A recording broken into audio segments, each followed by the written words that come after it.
Mes chers compatriotes, des Français qui partent en masse faire le djihad au Moyen-Orient, l'auriez-vous seulement cru si on vous l'avait dit il n'y a ne serait-ce que 2 ou 3 ans? Probablement pas. C'est pourtant ce phénomène inquiétant auquel nous devons faire face. Selon les chiffres du ministère de l'Intérieur, ils étaient 50 en mars 2013, 500 en avril 2014, 800 en juillet et désormais 930, essentiellement en Irak et en Syrie. Il n'est plus possible de rester les bras croisés, de se contenter d'un numéro vert comme le pouvoir l'a fait jusqu'ici. Nous devons prendre des mesures d'urgence pour sauvegarder notre sécurité intérieure et dissuader ce phénomène. Comme nous avons le devoir de changer radicalement de politique sur le long terme en différents domaines.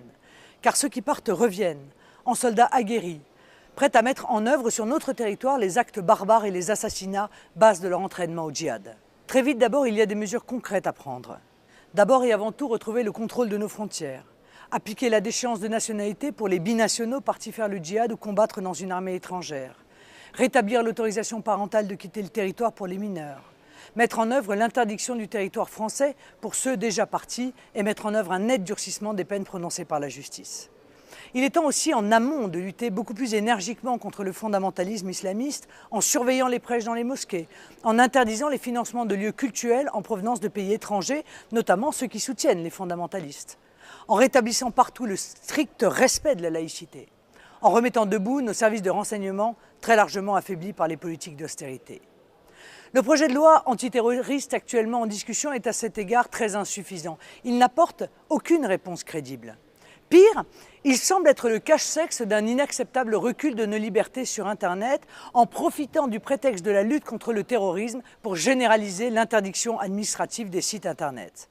Nous rappelons notre volonté d'inscrire les libertés numériques dans le marbre de notre Constitution et de nous battre chaque fois qu'elles sont en danger.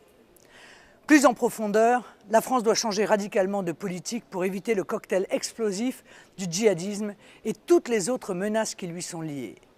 D'abord, cessons avec la dislocation communautariste de notre pays. Les gouvernements successifs UMP et PS ont abandonné le modèle républicain d'assimilation, exigeant, c'est vrai, mais ô combien performant, au bénéfice du communautarisme. Nous en payons aujourd'hui très cher le prix.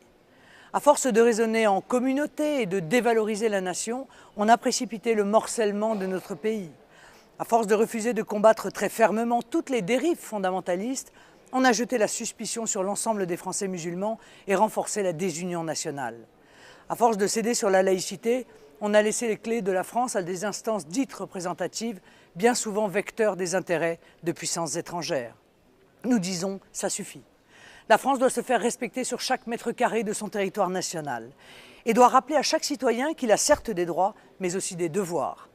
Elle doit imposer le retour dans la sphère privée de la religion et combattre tout prosélytisme politico-confessionnel. Elle doit restaurer son autorité dans chaque zone dite de non-droit. Dans le même temps, parce que tout est lié, cessons la folle politique d'immigration. Pas d'assimilation réelle sans arrêt de l'immigration légale et clandestine. Pas de concorde nationale sans stopper les flux quotidiens et massifs de l'immigration. Les champions de l'immigration que sont l'UMP et le PS, qui battent chaque année leurs propres records, sont là aussi totalement disqualifiés, tant les promesses de fermeté, maintes fois répétées par ces as de l'enfumage électoral, ont laissé place au laxisme. La France doit donc retrouver ses frontières nationales, se défaire de Schengen et des dogmes de l'Union européenne.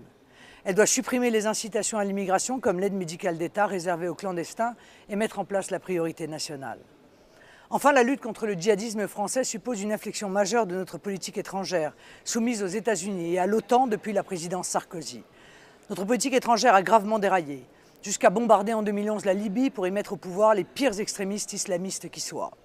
Bravo Nicolas Sarkozy, bravo Bernard-Henri Lévy, vous avez commis là l'irréparable. François Hollande a poursuivi cette œuvre destructrice en armant les fondamentalistes en Syrie, en les soutenant, en les finançant, ceux-là même qu'on dit aujourd'hui vouloir combattre. L'incohérence continue, puisque notre pays garde les meilleures relations du monde avec le Qatar et l'Arabie saoudite, pourtant 2 soutiens revendiqués à l'islamisme le plus radical, partout. Je m'engage à restaurer une diplomatie française libre, assise sur une défense nationale indépendante de l'OTAN, redressée dans ses moyens financiers et sûre de ses objectifs. Nous avions ces dernières années combattu et dénoncé les dérives que je viens de citer. Nous avions raison. Demain, nous fixerons un seul objectif à notre politique étrangère, la défense et la promotion partout dans le monde de nos intérêts nationaux. Mes chers compatriotes, je veux l'unité nationale entre tous les Français. Je veux la paix civile, comme je veux la paix dans le monde. Et pour toutes ces raisons, je vous propose une véritable alternative. alors que l'UMP et le PS continueront de mener notre pays sur le chemin de la dislocation communautaire, de la violence grandissante et des déséquilibres planétaires les plus périlleux.